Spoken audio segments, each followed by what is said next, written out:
Welcome to the Bioinformatics CRO podcast. I'm Grant Belgard, and joining me today is Becca Chodroff Foran. Hi, Grant. Thank you so much for having me today.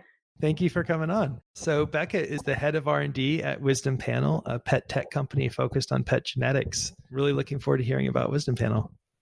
Yeah, I'm thrilled to tell you more. It's been a pleasure working at WisdomPanel, and we've been through quite a journey. So you've been at the company 2 years, right? That's right. I'm coming up on my second anniversary. And just to tell you a little bit more about WisdomPanel, like you said, we're a pet tech company. We're focused primarily on strengthening the bond between pets and their parents through genetics. And what that actually means is that we offer an array of products that give pet parents insights into their pets, and that's cats or dogs, breed backgrounds, health risks, and different types of phenotypic traits. In the background, because I'm on the research side, we're also endeavoring on the largest ever dog DNA study. We've tested over 2.5 million dogs to date over 15 years. And we're just starting to scratch the surface in analyzing those DNA sequences with phenotypic information that we've collected along the way. And we're starting to uncover some really exciting associations. Our hope actually is that we can use that information to both strengthen precision care offered to cats and dogs. And my personal hope is that we can start translating some of those insights to human medicine as well. Like Elaine Ostrander, right? Exactly. So we were in the same lab. And I'm sure that you shared the similar experience of walking by her lab every single day and her rows of accolades. One image that specifically is burned into my mind is a framed picture of, I think it's a Nature cover, where there's a really, really big dog and a really, really tiny dog. And that study uncovered one of the first major associations of size in dogs.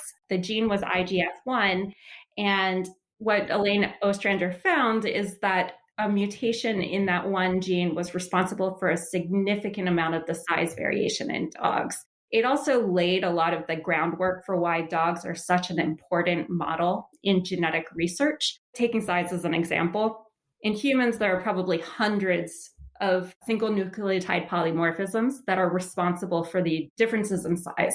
In dogs, it's likely a few dozen that can explain 90% or more of the variability in size. Interestingly, and quite usefully, the same logic applies to a variety of diseases in dogs, which is why I'm so excited to have the opportunity to do the research that I'm doing today.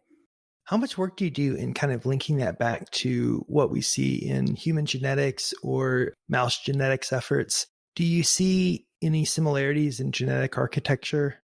Yeah, so I'll start with the genetic architecture. And by and large, the genetic organization across humans and dogs is remarkably similar.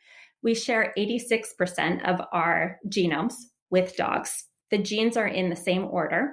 We have 23 sets of chromosomes. Dogs have 39. But that essentially just means that the genetic order is extended across more chromosomes in the same order. Going to phenotypes, there's also a remarkable amount of similarity. Some of that's attributed to physiology. A lot of it's also environment, because dogs, more than any other species, shares our environment as far as lifestyle, the food that they eat, the houses that they live in my case, the beds that they sleep in. So in that way, we can study a lot of the same diseases that impact both humans and dogs.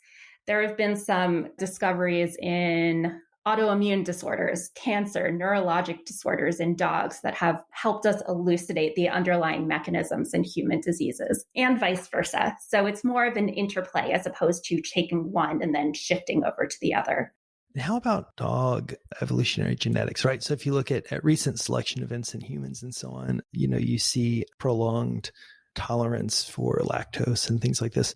Are there similar selective events in dogs with, them sharing human diets and so on and so forth?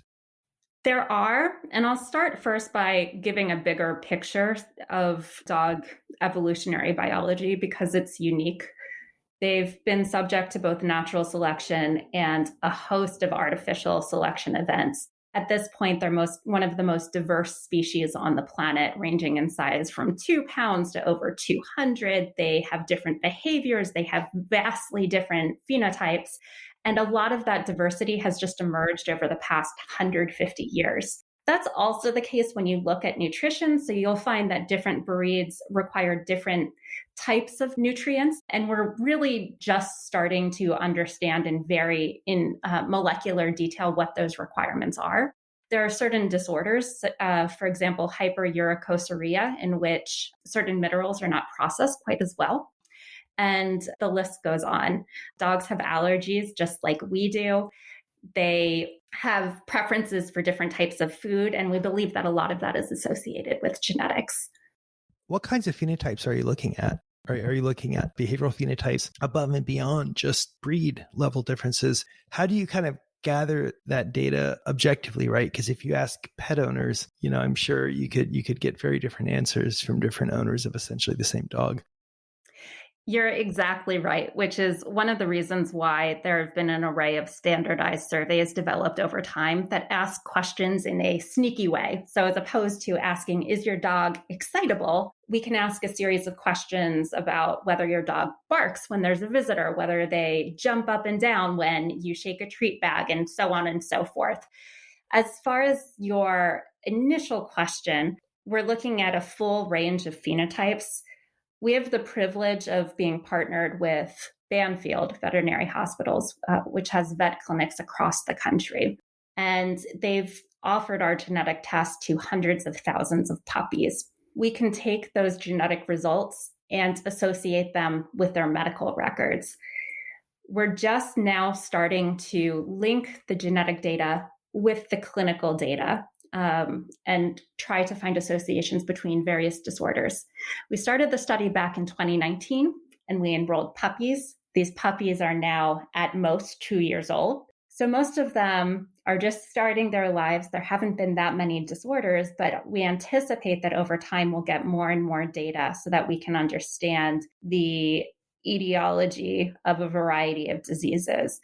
And we're primarily focused on several of the same diseases that afflict humans, ranging from cancer, epilepsy, diabetes, neurological disorders, and osteoarthritis, and the list goes on and on.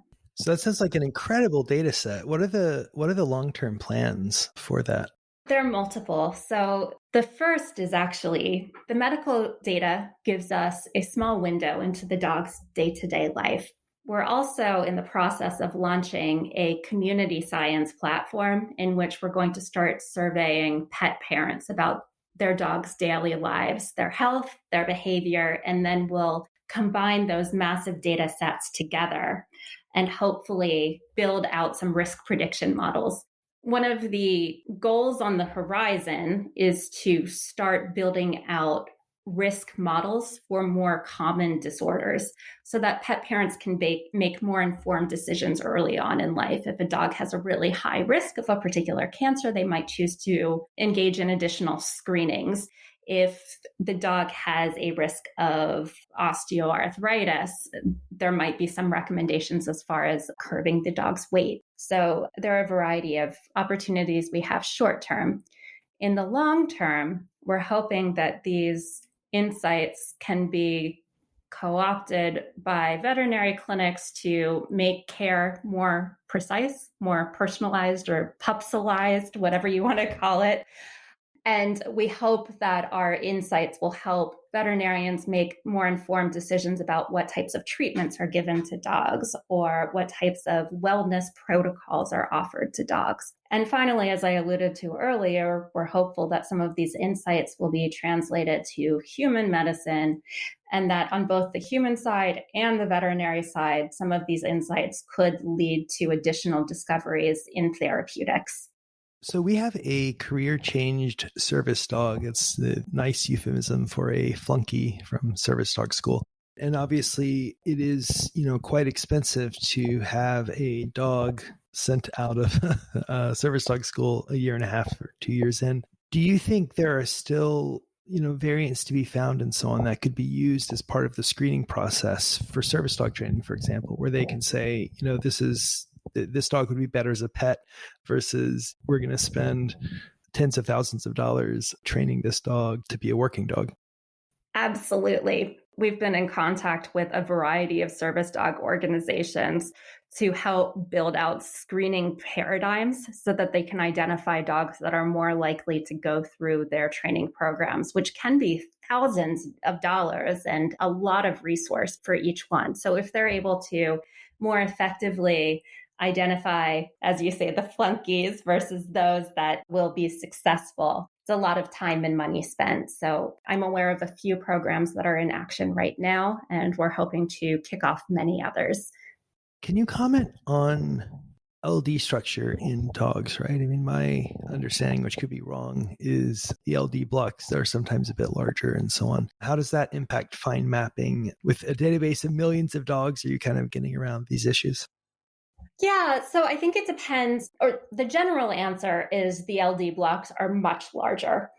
When people give that answer, they're typically talking about purebred dogs, AKC registered dogs that have been selectively bred for multiple generations. When you're thinking about the entire dog population of the world, close to 1 billion, I believe about 750 million of those dogs are actually what's called village dogs or street dogs or some combination, where humans don't actually control their breeding. In those cases, the LD blocks look much more like humans. So pedigreed dogs, those purebred dogs, are much more frequently used in studies right now. And in those cases, it is generally more straightforward to fine map to the causal mutation. So those dogs, their LD structure, as well as the really great record keeping that breeders have at their disposal, has made studies into the genetics of a variety of diseases very fruitful. So I guess maybe you could do like a kind of dog decode genetics or something, right? Where you have the pedigrees going back a bunch of generations and you can genotype the living dogs. Yes, exactly. We have a team based in Helsinki, and we've talked about doing something quite similar. We've also been very lucky to work with dedicated breeders across the world who keep those pedigrees. And we've had efforts ongoing to map a variety of genetic traits and diseases through generations and generations. And you also have cat products, right? Can you comment on what are the major differences between working with dogs and cats? Everything. So, and I'm not a cat owner, but I've had cats in the past, and I think cat owners will appreciate that as well. At present, the products are quite similar. So we offer an ancestry report that shows a cat's breed background, health risks, and traits. What we've found in working with cats is that their population structure is much more similar to humans. There's much more admixture. There's a lot of free breeding across populations. And as some of our veterinarians like to say, that's primarily because cats were doing a pretty good job at the job that humans gave them, which was to be pest control. It's only in the past 150 years that cat fanciers have come in and have started to control cat breeding. And in those cases, you start to see the LD structure that's more similar to what you see in pedigreed dogs. So what's new?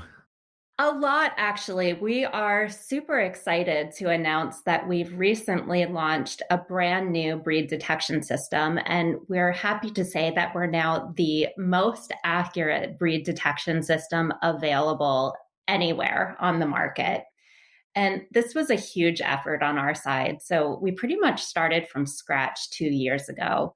That's where I came into Wisdom, and I also brought in a few lead population geneticists from Ancestry.com and 23andMe. And one of our primary goals was to bring our pet parent community the best and most up-to-date science available. So where we started was with a database that's now over 2.5 million dogs that represent breeds across the world. We've collected samples from over 50 countries at this point, and over 15 years of documentation on the profiles of those breeds. And we wanted to bring the insights that we've gleaned from all of that dog DNA to our customers. So in order to do that, we reasoned that we wanted to create a local ancestry classifier, which basically means that we could pinpoint ancestral breeds to very specific locations in a dog's DNA. The other thing we knew is that we wanted to leverage as much as possible of that massive 2.5 million dog DNA database. And one of the challenges that population geneticists have faced since starting ancestry detection is a problem of computational power and efficiency. So we started with that problem first to figure out if we could increase the speed of the ancestry calculation and decrease the computational power needed. One of my scientists named Daniel Garrigan had this idea that he could take what's called the Burroughs-Wheeler transform. It's an extremely efficient computational construct, basically, that rearranges character strings into runs of similar characters. It's used all over the place. So the primary use is for data compression, and it's the basis of the bzip compress. It's also the B and the W in BWA, which a lot of people on this call, or on this podcast probably recognize. So he used that perspective. And he also recognized that back in 2014, Richard Durbin, who is a scientist at Sanger, published a paper on using the positional Burroughs-Wheeler transform, which is a much more computationally efficient method versus something like a hidden Markov model. So it could rapidly go through DNA sequence very quickly. It's primarily being implemented in phasing right now.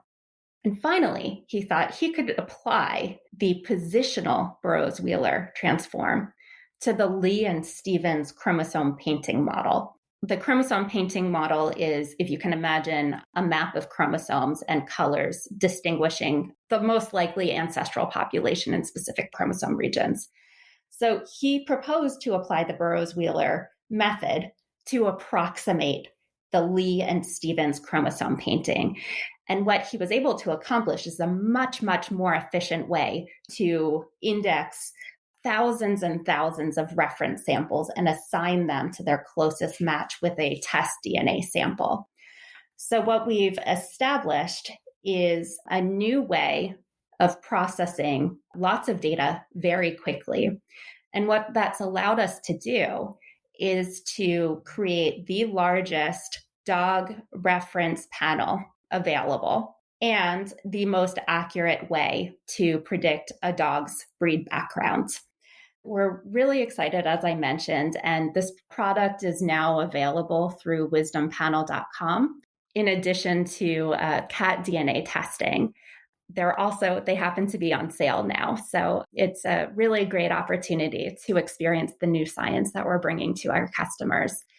One of the other really exciting opportunities that we're going to open up in the next few months is a community science effort. So I mentioned that we use a lot of the data that we're collecting from our customers in key studies to help elucidate some of the genetic architecture underlying canine diseases. In order to expedite that research and discover more in a shorter period of time, we're going to start asking our community of pet parents about their dogs. And we'll ask questions about their dog's behavior, their dog's health, their dog's longevity, and a number of other questions, similar to what human genetics companies have done. And our hope over time is to start researching some of the information that our community has given us, and then bring that back to the product itself so that we can start telling our pet parents about some of the health insights we can glean from looking at their dog's genetics. Very cool. What do you think is to come? If you look way out, say 10 years, how do you think genetics will impact pet owners, will impact veterinarians and veterinary care, will impact pets and service dogs? 10 years from now, I believe that every single human, every single dog, every single cat will have their whole genome sequenced. And we'll be able to use that information in all aspects of our life, from what type of diet we need, what type of exercise is going to enhance our longevity, what type of medications, what wellness regimes are ideal for our underlying genetics. So much of what you've heard on the human side is also going to be true of the dog and cat side.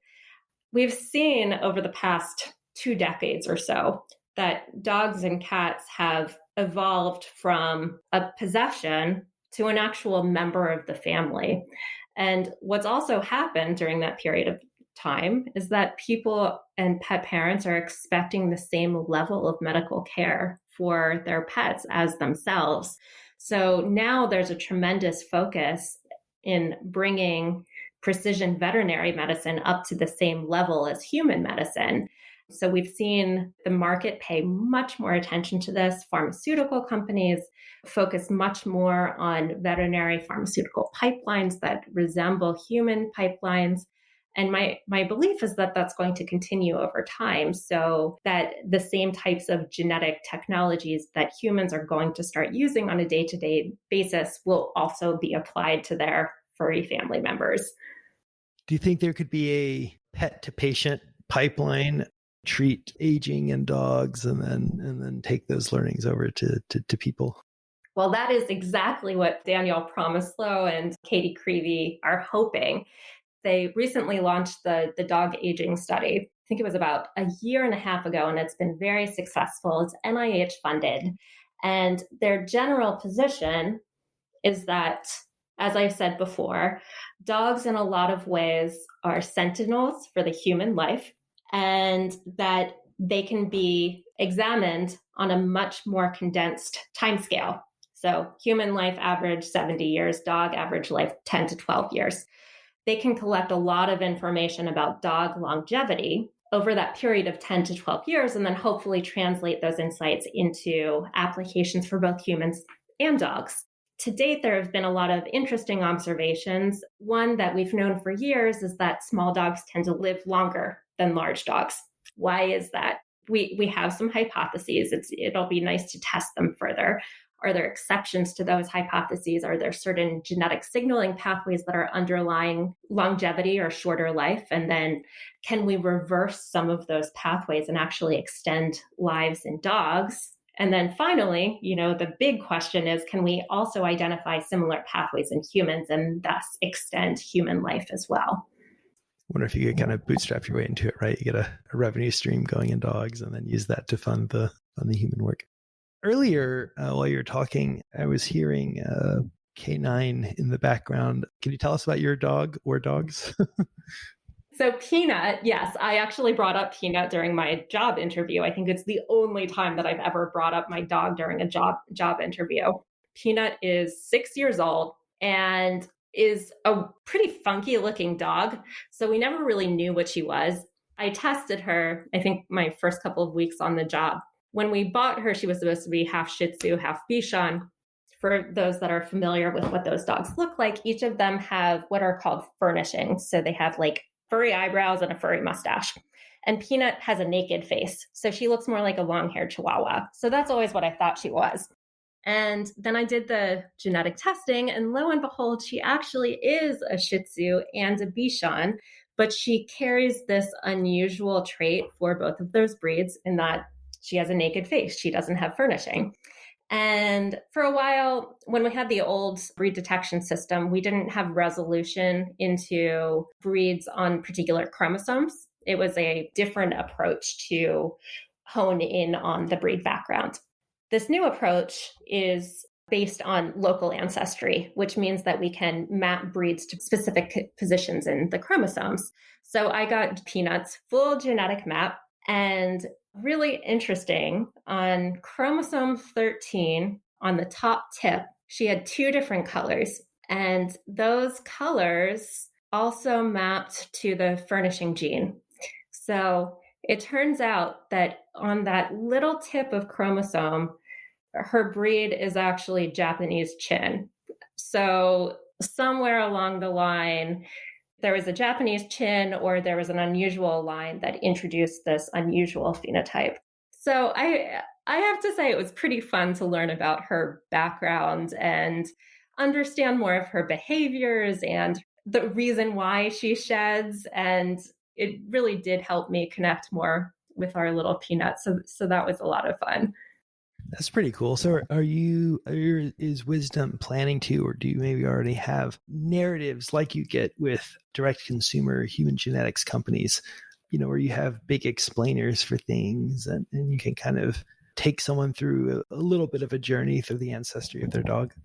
Yeah, so we actually were, I believe, the first company that introduced genetic family trees. So a representation of what a dog's family tree could have been based on their DNA. So I mentioned that we use local ancestry now, and we can use that information to basically determine what breeds came from mom, what breeds came from dad, and then we can go further from there. Much in the same way that you can walk humans through their ancestors' migration through Russia, Europe, Africa, what have you, you can do something similar with dogs. So you can trace back a little bit of Rottweiler all the way back in the grandparents, a golden retriever that was one of the grandparents, and so on. We're also in the process of looking into mitochondrial DNA and Y chromosome. And with those additional measures, we can track specific migratory patterns from the maternal line and the paternal line. Super interesting. So what are you most excited about in the pet genetics space? I'd say that pet genetics is in some ways a decade or so behind human genetics. And some people might look at that as a negative. I'm taking it as a positive because what that means is that we can apply the learnings from the past decade and a half from human genetics to pet genetics and hopefully leapfrog with that information even past human genetics to the next stage. What that next stage is hopefully injecting some of the insight that we're getting from the genetics into clinical practice. I'm optimistic that the change in veterinary medicine will be faster than the change in human medicine, and that's for a few reasons.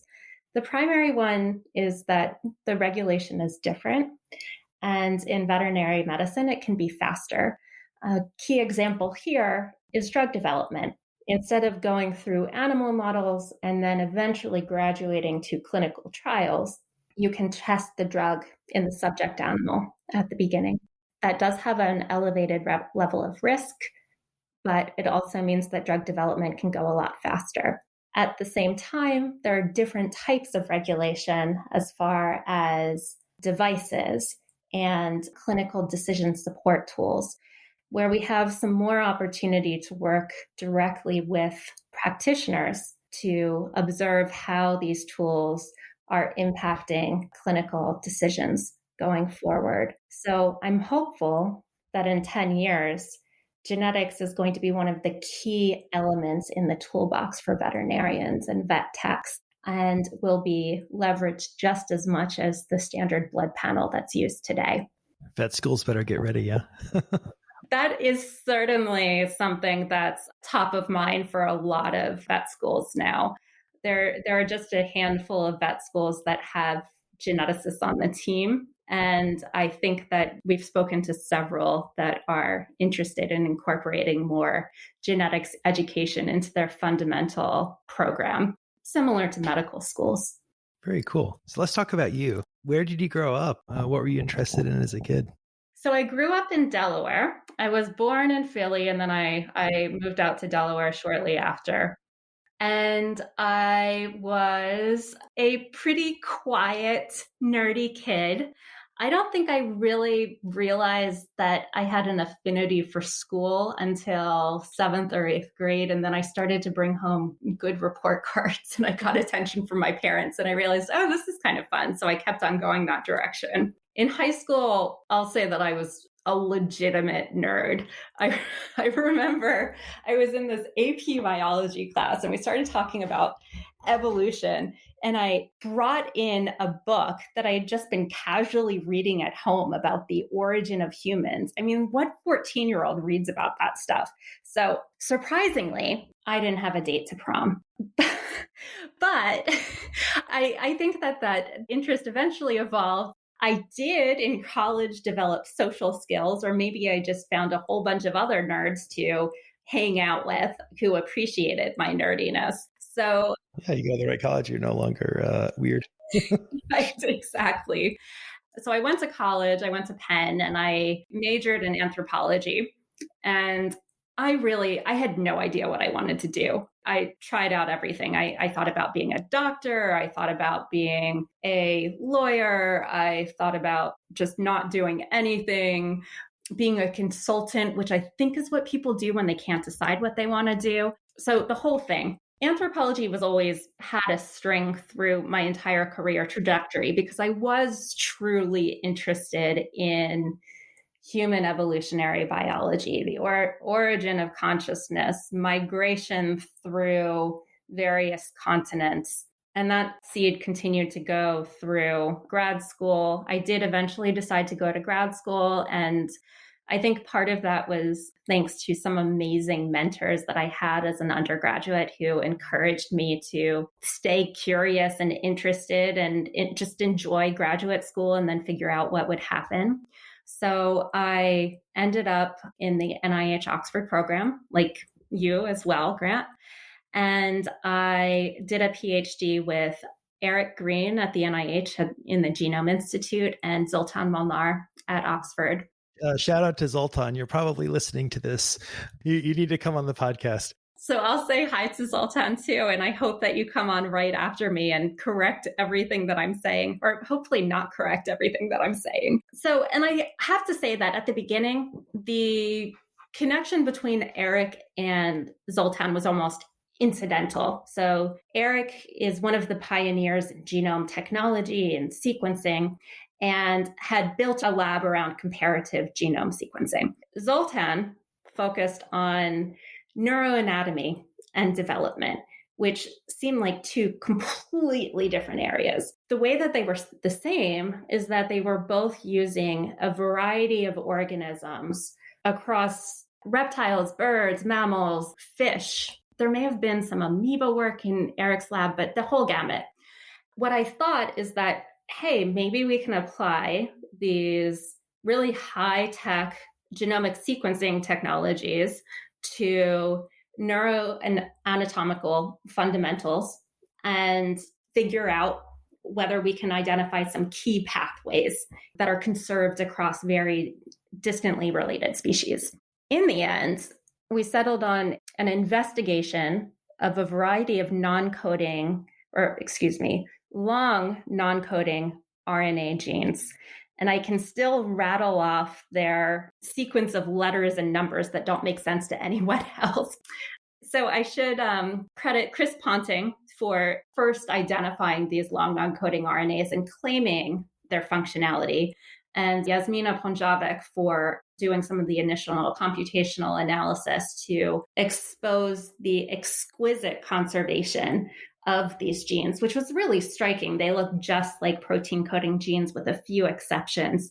So we just couldn't figure out what they were doing. The other thing that was really interesting is that they were very precisely expressed in specific areas of the human brain, the mouse brain, the chicken brain, and that expression pattern was conserved as well. I wish that I had a huge message at the end of this and we discovered them and they were intensely important for some biological pathway. Unfortunately, and is often the case in graduate research, we couldn't.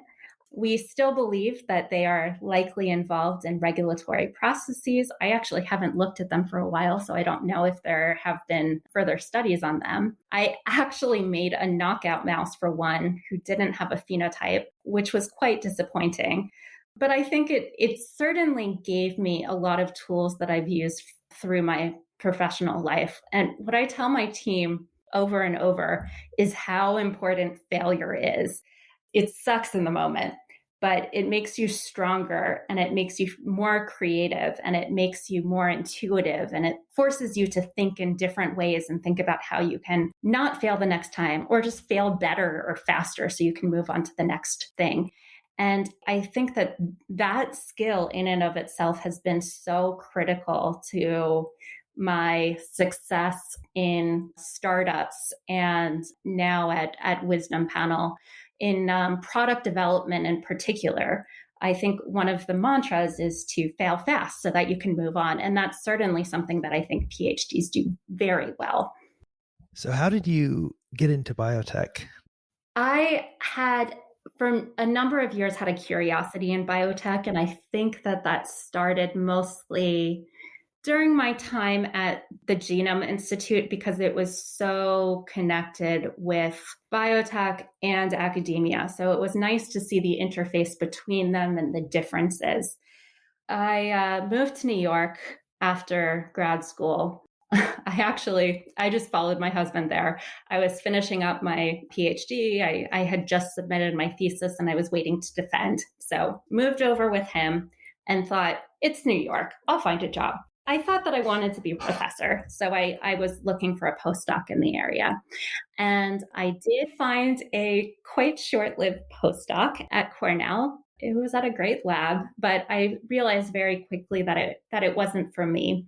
And this was 2010, 2011. Funding was not great at that time.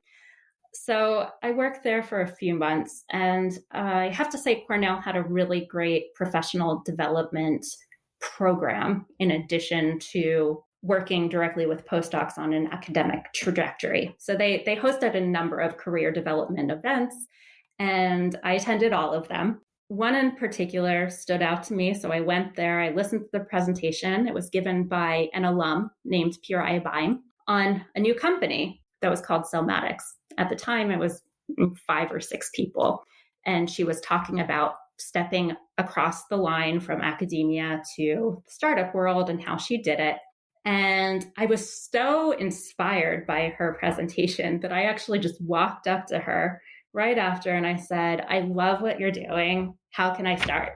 And 2 weeks later, I was at her office in the meatpacking district in New York, and the rest is history.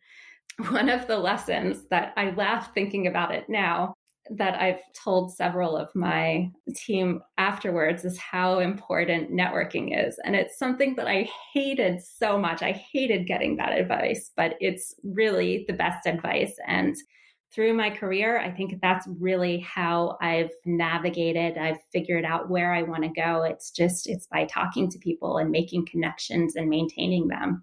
What do you think people do wrong when it comes to networking? Not networking. I don't think there's too much you can do wrong. I think the worst thing that'll happen is that you'll walk up to someone and they'll walk away from you. So you don't really have that much to lose. So I'd say just go in with an open mind and introduce yourself and talk about what you're interested in. In general, most people are relieved that you're making the first step in introducing yourself. And now that you're on the other side, what's changed about your perception? What misconceptions did you have as a grad student and postdoc that you can now dispel?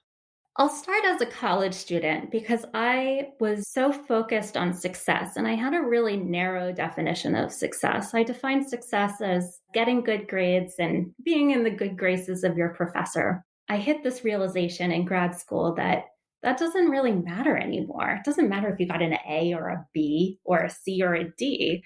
What matters is that you're doing work that you think is important and engaging. It took me a really long time to process that and actually make it part of my view on the world, that success is great, or, financial success, or the way that people see you. But that's not actually going to significantly impact your state of being. It really comes down to how happy you are, how motivated by work you are, that you have a good work-life balance, and so on. So it's something that I'm still working on, but I think that it's so key, and I wish that I had known that earlier. Yeah, I think that's a process a lot of top students go through as they get through their 20s and, sometimes into their 30s. Yeah, it's funny. I had this professor, and he had these two young sons who called his PhD students gradual students instead of graduate students. And that really stuck with me because I really did feel like I had this extended adolescence through my PhD. You don't have quite as much responsibility, I'd say, as if you just jump into the corporate world. There are a lot more people looking out for you, which is really nice. I had great relationships with my mentors. And I think I really lucked out because they were watching out for me and making sure that I was making productive decisions. But at the same time, I didn't feel that push or that weight of responsibility until I finished grad school. Right. What advice would you have for yourself 5 years ago? Let's see, 5 years ago, I had just had my daughter. So I had a 6-month-old at home and I had taken some time off of work. And I was really confused about the next step, actually, because of all of the emotions and responsibilities running through my mind and probably running through most professional women after they have their first kid. So I have to be honest, I desperately wanted to stay home. When she was 3 or 4 months old, I thought about just taking a couple of years off of work. I ultimately chose to go back to work, to start out part-time and then ultimately to go back full-time. And I'm so happy that I did. I can say it's a personal decision, and I have many friends that have chosen other paths that worked out best for them.